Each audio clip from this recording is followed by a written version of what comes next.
तो फाइनली दोस्तों भोजपुरी के पावर स्टार पवन सिंह का दूसरा होली सॉन्ग का पोस्टर रिलीज़ कर दिया गया है ग्लोबल म्यूजिक जंक्शन से। तो चलिए इसी के बारे में बात करते हैं कि इस सॉन्ग को कब रिलीज़ किया जाएगा। तो वीडियो को लास्ट तक बने रहें। जो लोग अभी तक इस चैनल को सब्सक्राइब नहीं किए हैं चैनल को सब्सक्राइब कर लें। तो चलिए वीडियो को स्टार्ट करते हैं। तो आप लोगों को बतला दें कि भोजपुरी के पावर स्टार पवन सिंह का सेकेंड होली सॉन्ग, जिस सॉन्ग का नाम है सलवरवा लाले लाल, जिसको लिखे हैं रोशन सिंह विश्वास और म्यूजिक है प्रियांशु सिंह का। जी हाँ दोस्तों, इस सॉन्ग को लिखे हैं रोशन सिंह विश्वास और म्यूजिक है प्रियांशु सिंह का, और इसको गाए हैं अपने मधुर आवाज़ में भोजपुरी के पावर स्टार पवन सिंह और शिवानी सिंह ने।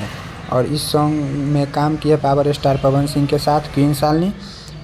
सॉन्ग को 1 से 2 दिन के अंदर में ग्लोबल म्यूजिक जंक्शन के यूट्यूब चैनल से रिलीज़ किया जाएगा।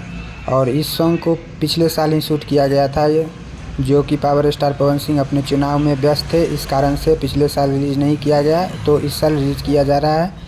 और यह नया सॉन्ग होने वाला है। जी हाँ दोस्तों, और 1 से 2 दिन के अंदर में ग्लोबल म्यूजिक जंक्शन के यूट्यूब चैनल से रिलीज़ किया जाएगा। तो आप लोग कितने एक्साइटेड हैं इस सॉन्ग को सुनने के लिए, नीचे कमेंट करके ज़रूर बताएं। और वीडियो अच्छा लगा हो तो चैनल को सब्सक्राइब ज़रूर कर लें। धन्यवाद दोस्तों।